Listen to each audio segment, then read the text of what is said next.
Hello bachcho, let's read this question. The question says in an AP the mth term is 1 upon n and nth term is 1 upon m. Find the mnth term. तो यहाँ पर मैं की concept लिख लेती हूँ.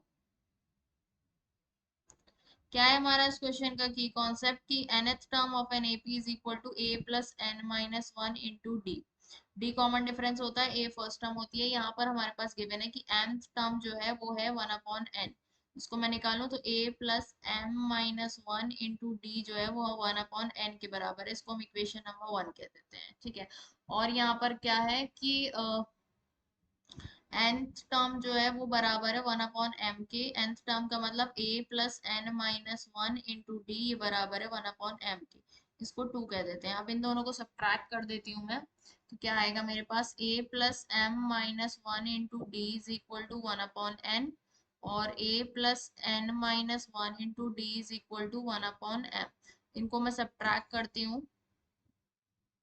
तो ये a से तो a कैंसिल हो जाएगा. m माइनस वन माइनस का n प्लस का one into D is equals to 1 upon n minus one upon m.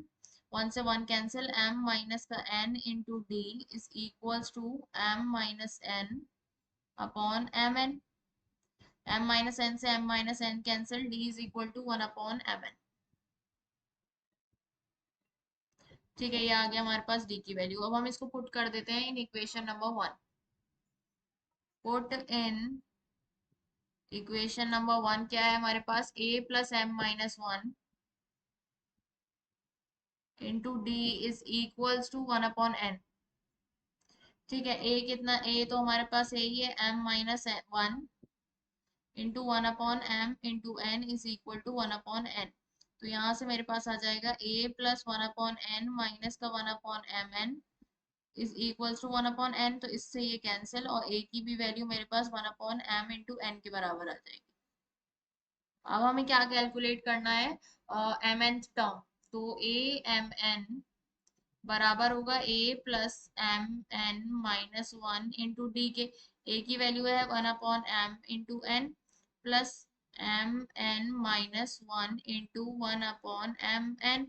अब यहाँ पर हमारे पास एलसीएम क्या है, एम एन और ये मेरे पास आएगा 1 plus M N minus one. तो इससे ये कैंसिल हो जाएगा और M N upon M N इससे ये कैंसिल होगा. तो एम एन टर्म जो होगी वो बराबर आएगी 1 की.